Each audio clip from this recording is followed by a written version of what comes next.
In conclusion, in this course, we've seen various elements of methods for you to be able to output your content.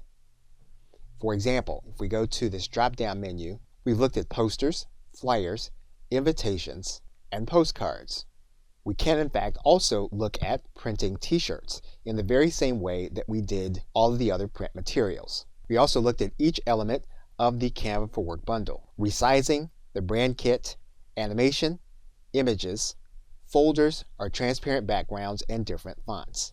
And we did live examples of different methods of being able to output content into different formats. Branding and resizing gives us the ability to take one of our existing designs and create other forms. For example, we can take an existing form to create a t-shirt. We can then resize the design and make it available on a t-shirt. And we can order in various quantities. We've also looked at how Canva works with teams. And we've looked at Canva for Work in a way so that you'll be able to tell if this is something that's going to be worth the investment. So with that, thanks, and I'll see you either in another video or in another course.